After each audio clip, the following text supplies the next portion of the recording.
Colleagues and friends, welcome. Good afternoon. I'm delighted to welcome you to the 2025 Senate Lecture Series. My name's Toni Machulik. I'm the Clerk Assistant Procedure here in the Senate Department. We're meeting today at Parliament House on land where people have been meeting for thousands of years. I'd like to acknowledge the Ngunnawal and Ngambri peoples who are the traditional custodians of the Canberra area, and I pay my respects to the elders past, present and emerging of all of Australia's Indigenous peoples. Today's lecture is being live streamed on the Australian Parliament House website and on YouTube. It's also being Auslan interpreted. Today's lecture will be followed by a short Q&A session, so please do feel welcome to ask questions at the conclusion of today's lecture. It's my pleasure to introduce today's presenter, Dr. Jacinta Dharmananda. Dr. Dharmananda is a senior lecturer at the Law School of the University of Western Australia. She's a nationally recognised scholar on legislation and its interpretation. She's the co-author of Modern Statutory Interpretation, Framework, Principles and Practice, and she's the legal advisor to the ACT Legislative Assembly Standing Committee on Legal Affairs in its legislative scrutiny role. Prior to joining the University of Western Australia, Jacinta worked for over a decade as a lawyer in Australia and overseas, including in Singapore, Tokyo, New York, Melbourne and Perth. Please join me in welcoming Dr. Jacinta Dharmananda to deliver her lecture, Scrutinising the Scrutiny of Legislation in Parliament.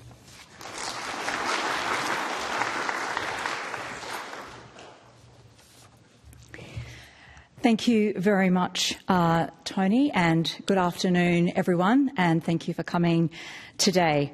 I'd like to echo the acknowledgement of country given by Toni and pay my respects in a similar fashion. Today, as Toni has explained, I'm going to be focusing on the scrutiny of legislation in Parliament. And that is, when we talk about legislation, we're of course talking about the form of law that is in written form and that is produced by Parliament, to be distinguished from the other key source of law that we have, which is the common law or the judge-made law, the law that's made when courts make decisions about matters, including, as it happens, the meaning of the words in legislation and whether they apply to a particular instance or not. Now, some of you might wonder why I have chosen this topic. To some of you sitting here, you may all be parliamentary scrutiny nerds like I am, but some of you may not. From a personal perspective, I've been interested in the parliamentary scrutiny of legislation for a very long time. I noticed that earlier this year, the Joint Committee on Electoral Matters published a report on how we can improve civics education in schools. And among the many recommendations to improve the knowledge of our young people about our legal system and about Parliament in particular was a recommendation that there be more opportunities for those high school students to come to federal Parliament and to study Parliament. And I am, I guess, an example of that working, that sort of scheme working, because many years ago, when I was in Year 10, I was chosen among many students, high school students across Australia, to come to Canberra and to spend about a week, I think it was, in Parliament House. It was then the old Parliament, and to study the workings of Parliament. And since that point, I've actually always been fascinated by the parliamentary process. When I started out as an academic, I focused very much on the final product, the statute, the piece of delegated legislation which comes out of Parliament. So, as Toni indicated, a lot of my work has been on the interpretation of that legislation. So, when it comes to a statute having to apply to a particular set of facts and it's uncertain as to whether it applies to those facts or not, believe it or not, there's a huge body of law about how we resolve that dispute. But after being in that space for some time, it occurred to me that why are we looking at the statute just as this final sort of static product. Surely, as lawyers in particular, we who are trying to interpret this document, we should be trying to get some idea of how it's made. How it's made might actually help us work out what meaning we should give to it, how it should apply in a particular instance. And so that rekindled my interest in the parliamentary scrutiny again. Now, of course, that's my reason for being personally interested, but I think there are some bigger reasons why we should all be more interested in the scrutiny of legislation in Parliament. One is that lawmaking within Parliament is at the intersection of many fundamental notions which underpin our legal system. One of them, of course, being the notion of representative democracy, the concept of the rule of law, the doctrine of the separation of powers. Notionally, Parliament is the only one that can make laws, and the executive administering, with the judiciary interpreting. The notions of transparency and the ability to have public participation, just to name a few of these ideas. And always, what perhaps makes it even more interesting is that the process of legislation being made is sitting in a political context. So, as I'll just run through this. So, as well-known political scholars and Warner have mentioned, there is something to be said for us looking at Parliament less as an it and more as something that is consists of a multi-layered roles, as it says up there. Sorry, I've just lost my conceptualisation. Pardon, appreciating the multi-layered roles performed in and around the institution. In this sense, Parliament is understood as a theatre of action, an exciting, seething throng of activity, shadowed by some uncertainty, but out of which possibilities can be framed and reframed. In this sense, it's a key political institution. What is done in Parliament, how and why, has, of course, enormous significance for other institutions. So I think there's something to be said for looking at the Parliament as not an it, but as this multi-layered institution with a number of different processes and participants. Second, I think the process is interesting just because it has been around for such a long time and it has lasted for such a long time. The notion of Parliament and the notion of legislation is really steeped in significant, a very long history. Parliament in one form or another has actually been around since the 14th, if not the 13th century, according to some scholars. If we have a look here, I've got a photo that I took from A.F. Pollard's well-known work on the evolution of Parliament, and this is an image of the English Parliament sitting in around, I think it's in 1523, with the King there in parley with his councillors. And that speaks to actually the word parliament. The word parliament comes from the French word, which is parlement, which I'm not going to try a French accent, which is based on the word parler, which even those of us like me who know very little French, you probably know means to speak.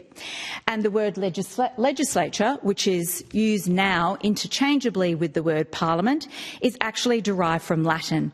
The word legis has its genesis in the Latin word for law, and the word later means a proposer. So legislature actually literally means proposer of law. So Parliament has been around for a long time and has endured over many, many centuries. Not everyone's been as enamoured of Parliament as some others. There's a well-known Scottish historian, Thomas Carlyle, and the one biographer of Mr Carlyle wrote that Mr Carlyle allegedly said, from the British Parliament, and this was in the 1800s, from the British Parliament he was firmly, meaning Mr Carlyle, persuaded that no good could be taken in relation to the British Parliament. A democratic parliament, from the nature of it, would place persons at the head of affairs increasingly unfit to deal with them. Bad would be followed by worse, and worse by worst, till the very fools themselves would see that the system must end. Happily, that hasn't been the case. We still very much rely on our institution of parliaments. Statutes themselves have also been around for an extremely long time. Again, we can trace statutes in some form back to the 13th century. Similarly, they've not always been regarded with the same importance as they are now. One of the reasons for that importance now is that legislation is such a big component of our law now. And that brings us to a further reason why we should all be interested in parliamentary scrutiny. We have a huge volume of legislation every year. I'm going to focus on the process of federal parliament today, but we mustn't forget that we have many, many other parliaments across Australia, because we have the state parliaments and the territory parliaments as well, all of them producing statutes each year. To give you a sense of what this means for parliamentarians, because they're, the key players when it comes, or some of the key players when it comes to parliamentary scrutiny, I'll just refer you to a report that the Australian Law Reform Commission published in 2022. They said parliamentarians today face a volume and speed of lawmaking orders of magnitudes greater than the MPs and senators who went before them. The number of acts passed during each parliamentary term over the past 120 years has grown rapidly, from just over 110 in the unusually busy, for its time, fourth parliament, to around 400 acts per parliament over the last 20 years. A member of the 46th Parliament, which we are now in the 48th Parliament, so that's the Parliament before that was obviously the 47th, so this is the Parliament, the 46th, it was the one that started in 2019. A member of the 46th Parliament needed to spend, according to this report, at least 23 eight-hour days of reading only bills that became acts, if they were actually to sit down and digest all those acts before voting on them. Fourthly, another reason I think is that we are told through various reports that there is a declining level of public trust and confidence in legislatures. And that's not just in Australia, but across many legislators across the world. There was actually a study published just at the beginning of this year, which looked at 143 countries between 1958 and 2019. And they looked at various criteria of trust, but one of them was trust in Parliament, and they came to the view that trust in Parliament across the globe, across democracies across the globe, I should say, had declined by around 9 percentage points. There were a few outliers where trust had actually improved, but unfortunately Australia wasn't one of them. We're also a democracy where the trust in Parliament had declined. So it's, I think, for many reasons important to engage with this notion of scrutiny. Coming to a slightly more granular level, there's also reasons to look at more specifically at the merits of parliamentary scrutiny. Now, there's a lot of scholarship about this, particularly by legal scholars. Professor Meg Russell, who's a very well-known English scholar and who's done a lot of work in the space of legislation and the legislative process, she notes that the merits of parliamentary scrutiny are not spelt out as often as they should be. She refers to a few benefits of parliamentary scrutiny that we would hopefully be aware of. Perhaps most obviously is highlighting any problems in government policy. Second is offering different perspectives on those policy through the processes that the legislation goes through within Parliament. Thirdly, there are what's called in the literature the anticipated reactions of having the legislator or the proposed bill presented in Parliament. And that refers to what's perhaps less visible, but the idea that governments that propose bills know that they're going to be examined in this public forum, and so they hopefully engage in a more rigorous process of what that bill should contain, knowing that it's going to be subject to that public arena. And finally, she says, the merit of scrutiny is that it contributes to Parliament's legitimation function, in the sense it helps to reassure us, the public, that we can trust the government's decision-making because it's there in a public arena, and that a wide range of opinions have been heard. So, hopefully I've convinced you by now that there should be at least some interest in parliamentary scrutiny. But before I start delving into the federal parliamentary scrutiny process a little bit more, I do want to put it in a bit of context, because Parliament is not the only stage in the life cycle of legislation where scrutiny occurs. So, this is generally the life cycle of legislation, and I think it's quite easy to forget that especially we as lawyers, as I mentioned, we tend to come to the final product and just view it in a bit of a vacuum and think that's it. But it's actually a long process to make a bit of legislation, and I am focusing on statutes here. I will touch on delegated legislation in a minute, but for the most part putting a little bit to one side because it has a different scrutiny process. But we can see here that typically scrutiny in one way or another occurs at many stages in the life of a statute. It's just that the parliamentary scrutiny process is one of the more public stages of that process.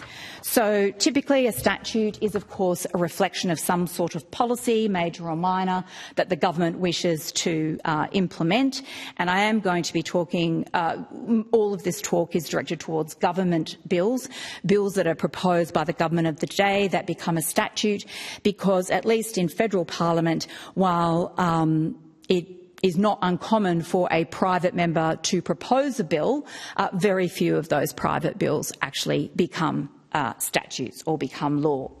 So, the life of a statute essentially commences because of the desire of the government to change something. That might be a more significant policy, but it's not confined to those sorts of things. It could be regulatory change, asset reallocation, spending, organisational change, and so on and so forth.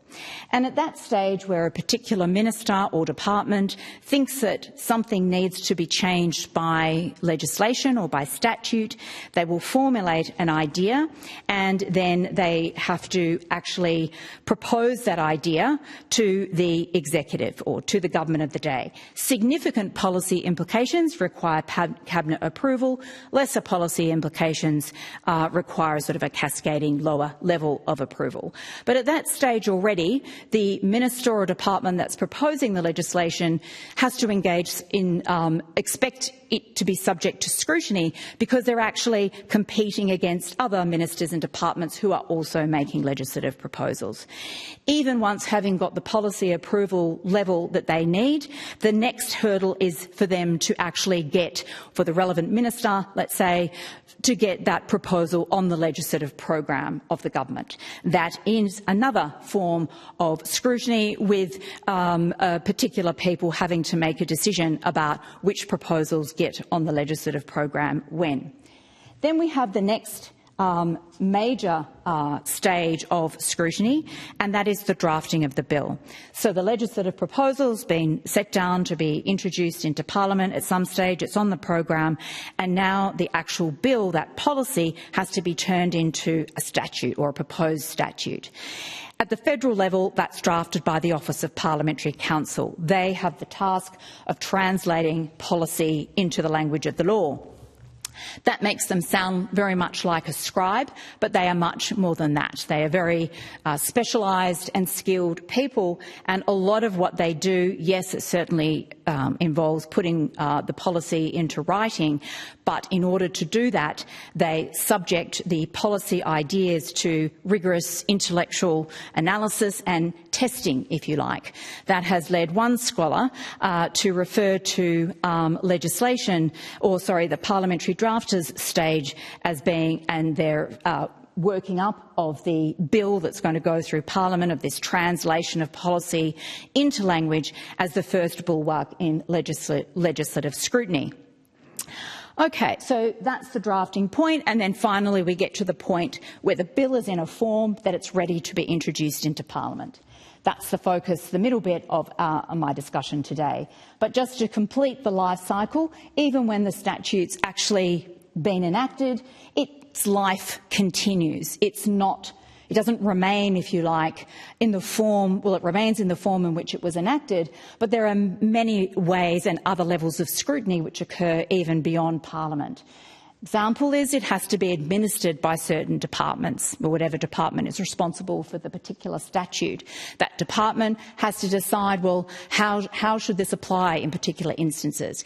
It usually produces guidelines for members of the public to help them work out what this statute means. So, for example, I'm from Perth. I'm a driver on the roads in Perth.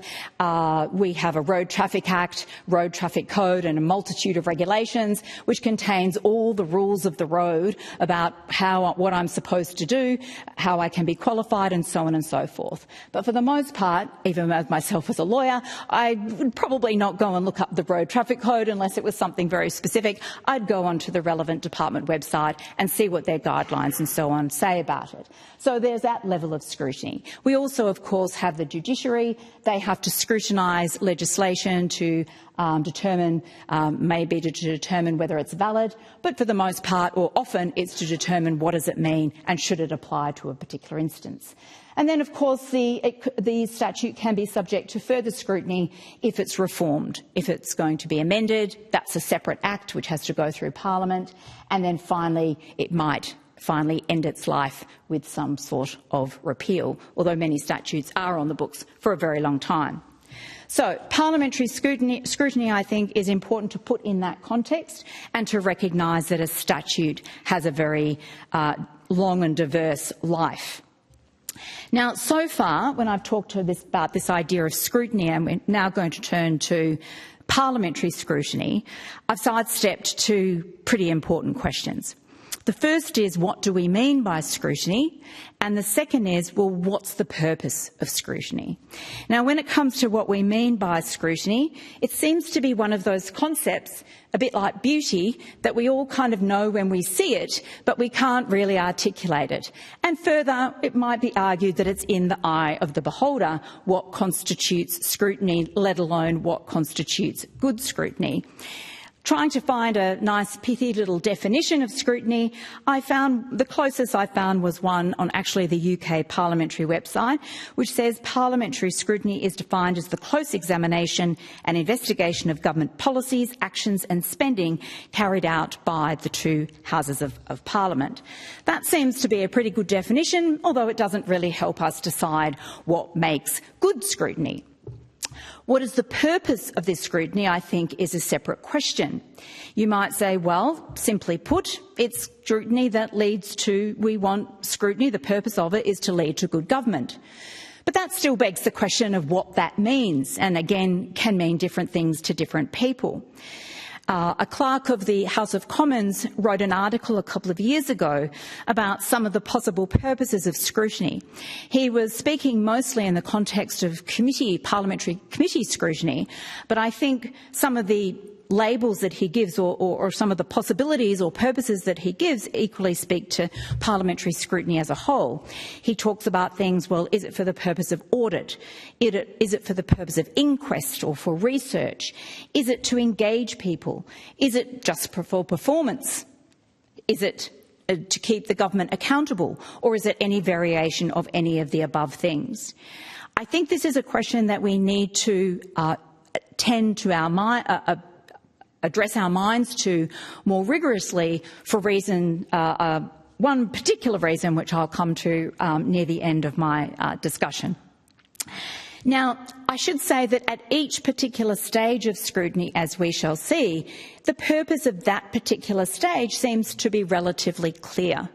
So a parliamentary committee inquiry, for example, the second reading debates, and so on and so forth. But I guess what I'm seeking is to come to a view of what all those pieces as a whole tell us about what we're trying to achieve with scrutiny. Okay, so let's now delve in a little bit to the process of parliamentary scrutiny in federal parliament at least. Now, you're all very familiar with the general process of how a bill becomes turned into a statute, I'm sure. It is, once it's been drafted by the Parliamentary Council and it's in its final form, it will be introduced into Parliament and it's presented, and that's the first time. For most bills, it's the first time that anyone beyond those people who are involved involved in the making of the bill, the drafters or the members of the department or the minister who were involved with this bill, it's the first time that many people, including the other members of parliament, will actually get to see the bill. Now, then the bill, of course, goes through the process after it's been introduced of a first reading, which is a pretty formal reading. Nothing much really happens there in terms of scrutiny. Then we get to our second reading stage, and then consideration in detail, and then a third reading, which is also a fairly formal stage, at which point it then goes up to the Senate, and a very similar process happens in the Senate. There are some certain referrals to committees, which I'll talk about in just a second. And I'm just having time, and I've realised I need to speed along a bit. Now, with respect to the parliamentary scrutiny process, the first question we might ask is, well, you know, the House of Reps and the Senate, they're just comprised of people, individuals. You know, in the House, we have 150 individuals, I think, if I'm right. I'm always worried about saying specific numbers in case I accidentally get something wrong. And in the Senate, we have 76. Well, what gives this group of people the legitimacy to pass a bit of legislation? They're just individuals like us. Well, the fundamental idea is, of course, our notion of representative democracy, that the people in Parliament have their legitimacy through a type of agency, if you like, in that they have been voted in there by us and represent us in those Houses of Parliament. That's what's called the standard account of where they get their legitimacy from. There's a lot of scholarship about whether that's really, it criticises or otherwise that standard account, but we'll go with it for now. The second reason why they have legitimacy is because they follow a process which has been a set of procedures and conventions which have been accepted as legitimising the output of Parliament. And that is the rules and procedures of each House, referred to as the standing orders, and it just means a set of rules. And each House of Parliament is allowed to make those rules pursuant to the Constitution. So I'll have up in a second, Section 50 of the Constitution says that each House of Parliament can make its rules and orders. Okay, so where does the scrutiny occur through this process? I'm going to draw out what I think are some of the main points of scrutiny once a bill is introduced into Parliament. And I'm going to loosely rely on, we might say, what makes something good or not good in terms of scrutiny. I'm going to borrow a few principles from a report that came out in 2023 from an international organisation called the Office of Democratic Institution and Human Rights. And it produced guidelines on democratic lawmaking for better laws and articulated a set of legal principles for good lawmaking. Not all of those principles apply to the parliamentary scrutiny portion of the life cycle that we just had a look at, but I've drawn out a few which are relevant. One is that the lawmaking be evidence-based. In other words, part of that is the people making the decision must have access to relevant information. Two is that it should be open and transparent. Three is that it promotes or permits participation, and that is participation by other members of Parliament, as well as, where relevant, the public or stakeholders or other interested parties. And importantly, another one was adequacy of time, having time for parliamentary consideration, particularly where the bill was going to impact people significantly. So what's one point looking at this process where scrutiny occurs? Well, most people think of the second reading speech as being an important stage, and we might talk about that as, providing information and also transparency. The sponsor of the bill, often the minister, stands up and gives their second reading speech, and that is the big picture. That is the idea of what is the proposed statute, the bill, what's the big picture in terms of what it's trying to do. Then we have what's called the consideration in detail stage. That's where, purportedly at least, the proposed bill is gone through in more detail. That's when the text itself is looked at and there's an opportunity for amendment. We also, of course, in federal parliament have a second chamber, and that is the Senate. Once the bill's introduced, it has to go through the process of the House, and I should add that it is possible to introduce a bill into the Senate too, of course, but most bills start their life in the House, so we'll focus on them for today. And that actually gives the senators, because now the bill has become public, that gives them quite a bit of time to have a look at that bill and have a think about it and gather information about it.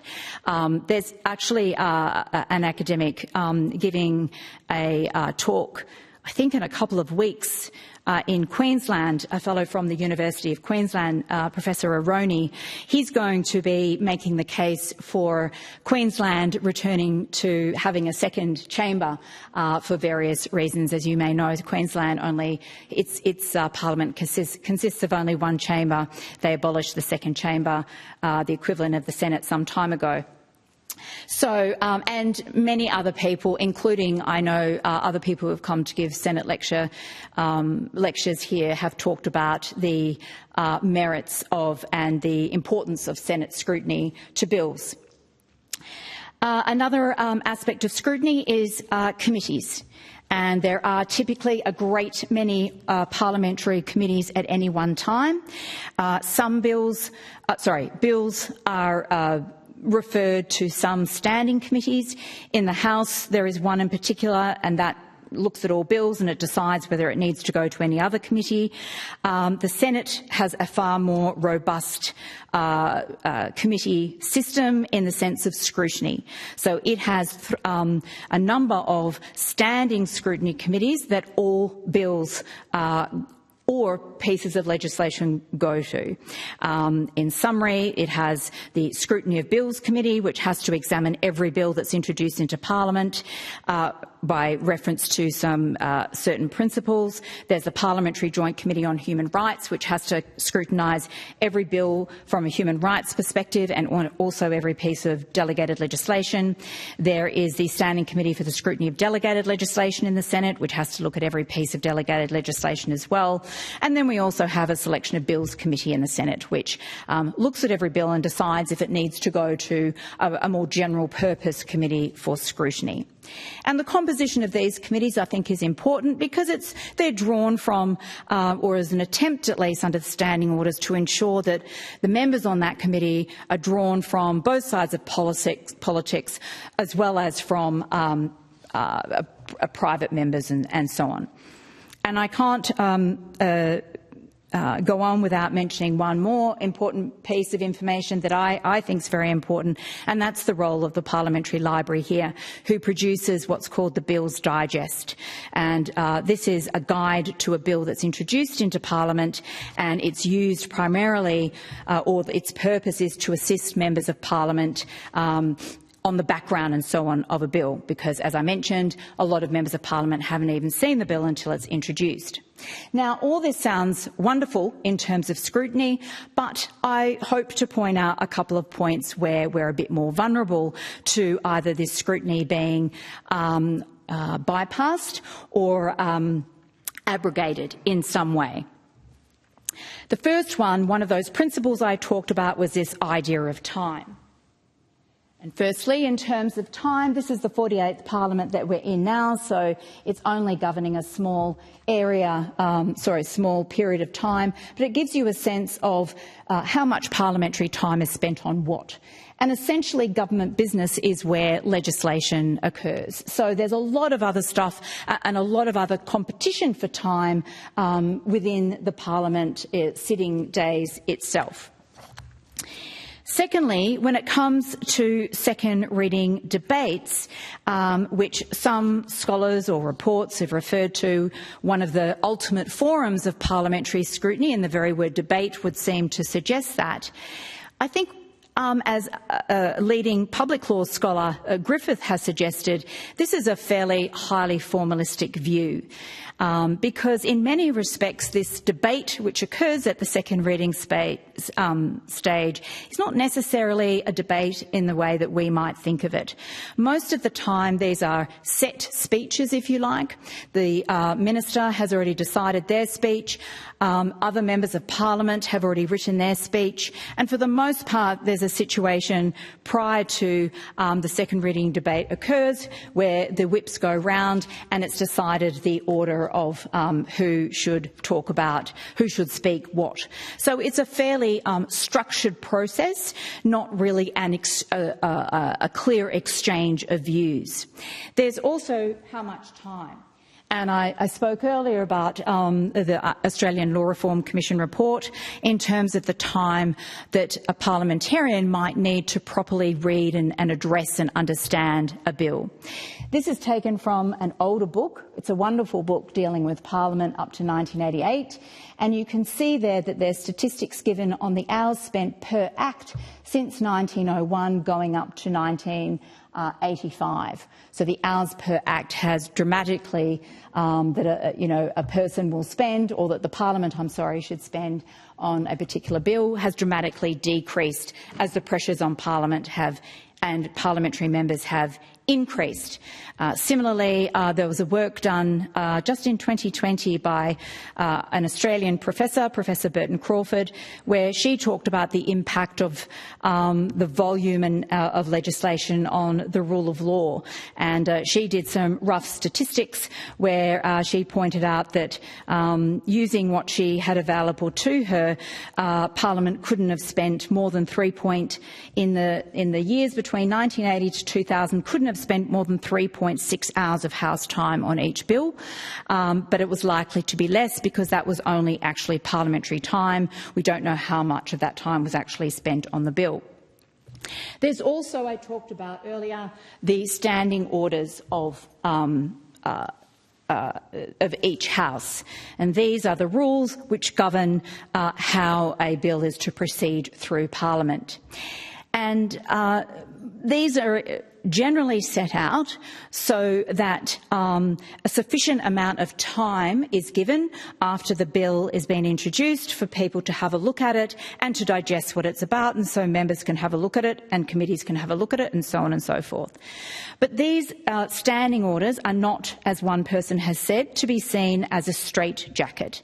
There are a number of processes or a number of ways to get around these procedures. So, for example, in the House, there's a device called the debate management motion, and that has become a way of expediting bills.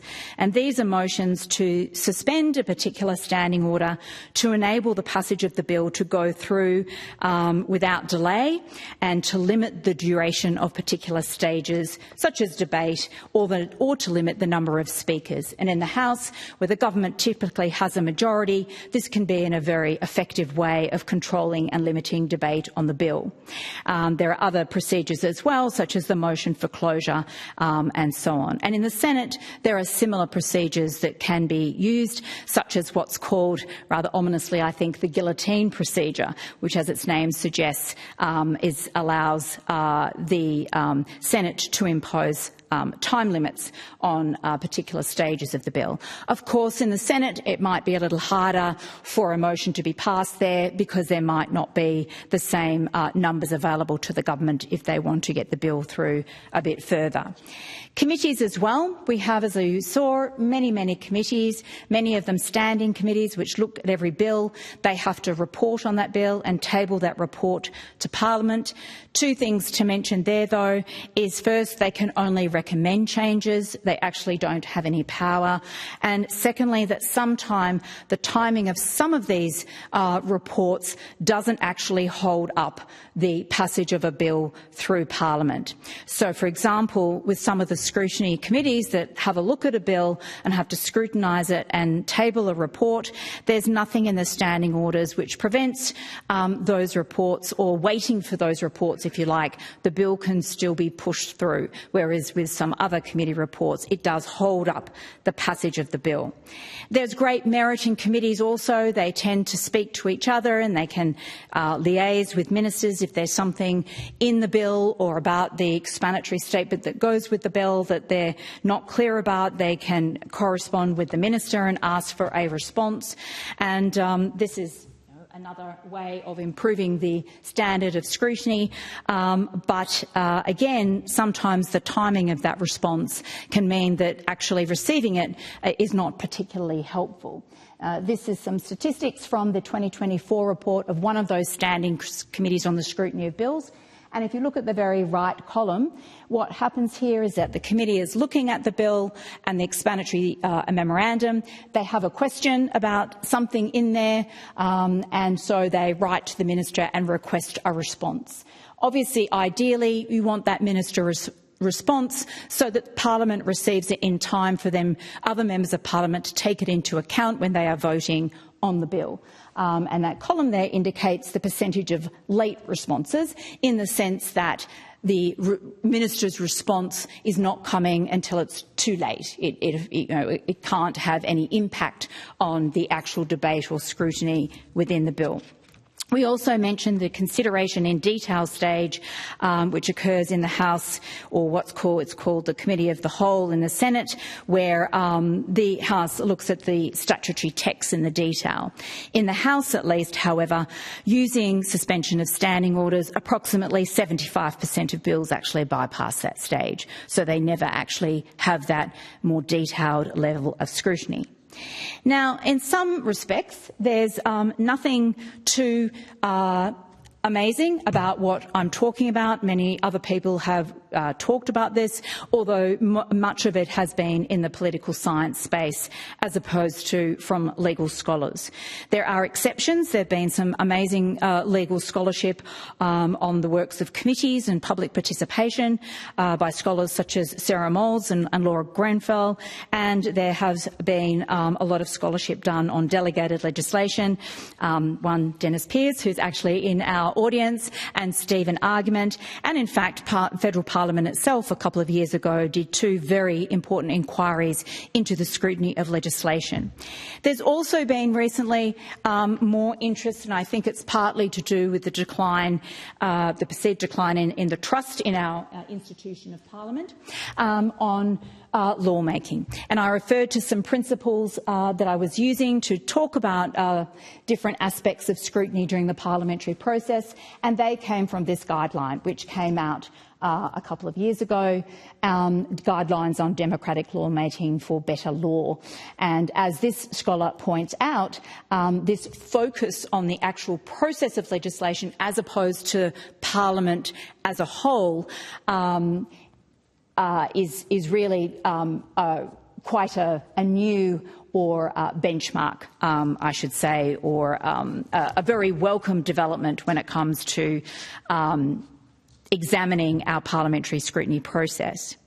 However, one of the difficulty, I guess, but some of the challenges of this is that the scholarship, particularly from a legal scholarship perspective that's been done so far, has been done in pockets, rather than looking at the legislative process as a whole. So as I mentioned right at the start, we've probably got a good idea of why we have committee systems, why we have the second reading debate, what the purpose of the consideration in detail stage is, even if it is bypassed a lot of the time, at least in the lower house.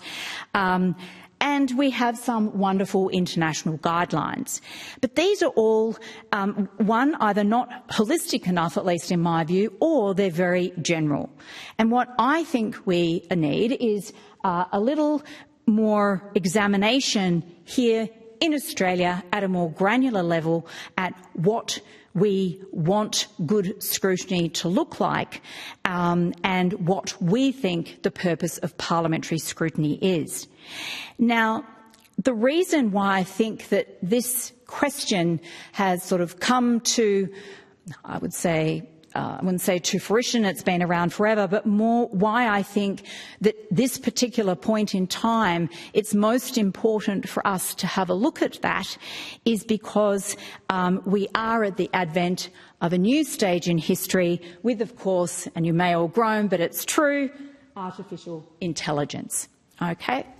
There's been two important reports come out recently, or guidelines, one put out by the Interparliamentary Union, of which Australia is a member, on guidelines for AI, and another one put out by the Westminster Foundation of Democracy based in London, and I believe one of the contributors to that guideline was actually someone here at Federal Parliament. What the IPU says is that we stand at the threshold of a transformation that is reshaping how parliaments operate and serve their citizens. Artificial intelligence presents both extraordinary opportunities and significant challenges for our institutions of democracy.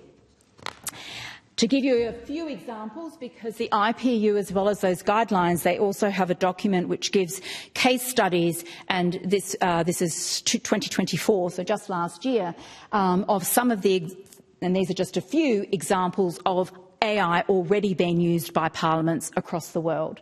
A few examples. In Italy, they're using it to modify the text of laws as soon as it's been amended. In Chile, we've got what's called a parliamentary debate assistance. So you've got the ability to use AI or chatbots to assist members of parliament as they are engaged in debate. We've got AI-powered parliamentary bill and document chatbot for legislative analysis. In Bahrain, retrieval of relevant documents if you're a person who wants to make the law. Brazil is using AI for that. Of course, what we might still more typically think of a use for AI, we've got in Finland, them using it for summarising parliamentary documents and converting it into a podcast. That could be very important for public participation and getting words out to the public. We've got Italy using it to query the progress and content of bills to give users updates about that, and also, again, analysing citizens' opinions on bills. And that's just in 2024. If we think about it, and if you have a look at these guidelines, there's many other options or possibilities that are going to arise with respect to the use of artificial intelligence. So, to finish, these two quotes, which might seem first to progress there is no cure, a little pessimistic perhaps, actually came across this quote because one of my daughters has just finished a thesis on the interaction between technology and an aspect of philosophy, and that really struck me, that quote, because really you can say we don't, with respect to AI, it's inevitable, and so really we have to confront it in every stage of our life, but that also includes Parliament as well. In that respect, if we go back to Mr. Pollard and that picture, he refers to elasticity, the elasticity of Parliament and the ability of it to change as needed over the many centuries that it has existed. So to me, those quotes represent two sides of the same coin. The advent of AI and the need to think about how to adopt it responsibly is coming at a time when trust in the legislature is declining, where legislation is voluminous, the demands on our members of Parliament immense, and where we are more than ever, I think, or becoming more aware of the place of parliamentary scrutiny in the overall legislative processes and life cycle of legislation. This convergence of events signals, to me at least, a crucial time, but also a precious opportunity. Before parliaments in Australia start to adopt AI in a meaningful way, we still have the opportunity to examine the parliamentary scrutiny process as a whole, identify what values in the process we want to preserve, and the mechanisms we wish to maintain and protect against unnecessary abrogation. To adopt AI responsibly, we need to know at a more granular level what aspects of the process, rather than just the general principle level, that we need to keep, discard or improve on. How we do that is a matter for consideration, and I'm going to be a little contentious and put out there that one possibility is an independent and holistic review of the standing orders of each House.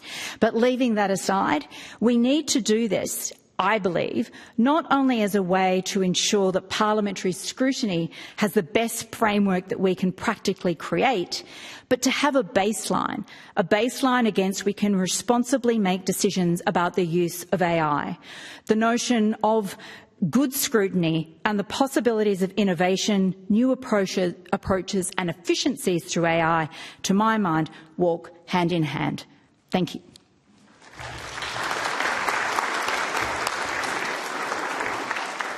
Jacinta, for giving us your insights, and certainly a little bit possibly of a challenge there to us as well. We do have some time for questions, so if you would like to ask a question, please raise your hand and someone will bring you a microphone. Thank you. Hi Jacinta, Kim Rubenstein, from multiple places, including ANU and the University of Canberra, but it's actually in my adjunct role at the University of Technology, Sydney, that I'm asking you a question, because I'm part of an ARC grant called Auditing the Auditors with Ramona Vajayarasa and Jacqueline Mowbray.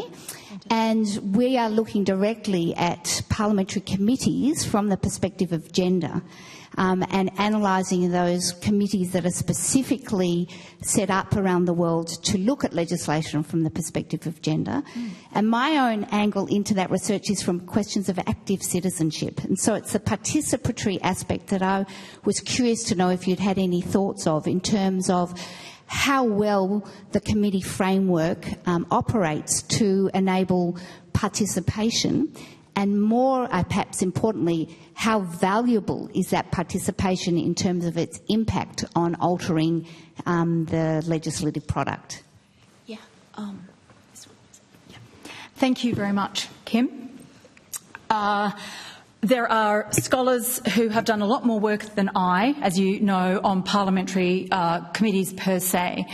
But I think it's very variable, I guess, is the short answer. Some of those scrutiny committees that I mentioned that look at every bill or a piece of delegated legislation that comes through, most of the time they have no public consultation whatsoever. It tends to be the general purpose or the more general legislation committees which have the possibility of doing that. Certainly there seems to be a broader, some of them really do engage what seems to be very meaningful, I think, public consultation. But that is a space actually where I think artificial intelligence and the ability of technology is really the possibilities of improving public participation using what's going to become available, if not available already, are enormous. So if we think that public participation is a value that we think is important as part of the scrutiny process, then I think, we identify that, and that's one of the places where we look to use AI. But it's very hard to say generally, I would say, at least from my perspective, of overall impact or non-impact. Yeah. We have another question over here. Ernst Wilhelm is my name. My question to you is whether and to what extent the scrutiny committees operate on a partisan or a non-partisan basis. By way of background, I think scrutiny probably began with the old Senate Regulations and Ordinances Committee many years ago, and that was dominated by two very formidable senators, Alan Misson and Reggie Wright, who, although members of the governing party, had no hesitation in criticising regulations and ordinances which they thought offended against basic principles. Yep. They followed, I think particularly in the context of the administrative law reforms, the establishment of the Scrutiny Committee, which looked at the extent to which legislation infringed basic administrative law and other principles. And I think certainly at the outset they also operated on a bipartisan basis. I'd be interested to hear your assessment of whether that is still the case. In terms of what I have read, I think there's a slight distinction perhaps, and obviously we don't know what happens behind closed doors, but there's a slight distinction between the standing scrutiny committees. So in the Senate, there would be the selection of bills, the Scrutiny of Bills Committee, the Human Rights Committee, and the Scrutiny of Delegated Legislation Committee. They, from everything that I am aware of, operate in a pretty non-partisan basis. They're not, what they report is not very dependent about the party line. I think operate as you've said, and delegated legislation committee in particular has always had a reputation for being very much like that. So as far as I can tell from what I read, that is still the case. And as I mentioned, the standing orders require a certain composition of these committees as well. It is perhaps a little less so. Part of the reason for that might be that those committees have very clear terms of reference in terms of the principles they need to apply when they are scrutinising a bill or a piece of delegated legislation. With respect to the subject, what we might call the subject matter committees, so those are the committees which may get a referral of a bill or may not, and often are looking at things from a very particular policy perspective or legal perspective, or some sort of are asked to look at it from a more particular angle. Perhaps we might see there a little bit more of a partisan approach. Correct me if I'm wrong, I don't think you almost never, if ever, see a dissenting report in any of the Standing Scrutiny Committee's reports, but you do see them in the Purpose Committee. So it depends a little bit on the committee. But for all intents and purposes, I think most members of Parliament take their role on those committees, very seriously. And but yes, they're still politicians, I guess. Are there any more questions? We probably have time for one more. Thank you. This is more of a general question. I wanted to know if you had any views on the impact of bill scrutinies where Parliament does use a guillotine motion. I think we famously saw it used last year. Sorry, could you say that again? I was just wondering if you had any views on the impact on bill scrutinies when Parliament decides to use a guillotine motion.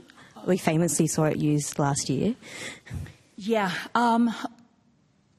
I can't give you a particular example, and any one particular example would just be for that particular bill, and it's hard to say the impact, because who's to say that even if that guillotine motion hadn't been used, would that have changed the content of the bill or not? And that's going to be very much a matter of numbers anyway in the particular House, or the guillotine is in the Senate that it's in. But certainly it has been criticised for, at least as a matter of public transparency and accountability in terms of truncating the debate that would otherwise occurred on that bill. Whether it actually made a particular difference or not is very hard to say. I couldn't give you a particular example, but it certainly is not an ideal situation, because even if you're going to end up with the same bill, you don't have the accountability, the transparency, the public forum of that bill being probably the subject of scrutiny. Just a quick follow-up. How often is the guillotine overheard? Someone from the Senate, I know there are statistics about that actually. I haven't got the statistics on hand. I have looked at them before. There may be, definitely there are statistics on that. I just couldn't tell you off the top of my head, but they're... I don't think it's uncommon from memory. If anyone else can help me out with that one from the Senate? No? I'm sure we will be able to give you some information, so we can come and chat to you at the conclusion of our proceedings. I'm sorry, we are out of time, and before I thank Jacinta, I did want to take the opportunity to let you know about our next Senate lecture, which will occur on the 7th of November. We're very fortunate to have the Harry Evans lecture this year being delivered by the Honourable Scott Ryan, former President of the Senate, who will talk about the Senate in times of national crisis. So I do hope that you can join us in person or online for that. It's now my pleasure to offer our thanks to Jacinta for such an insightful and interesting lecture. Will you please join me in thanking Dr. Dharmananda?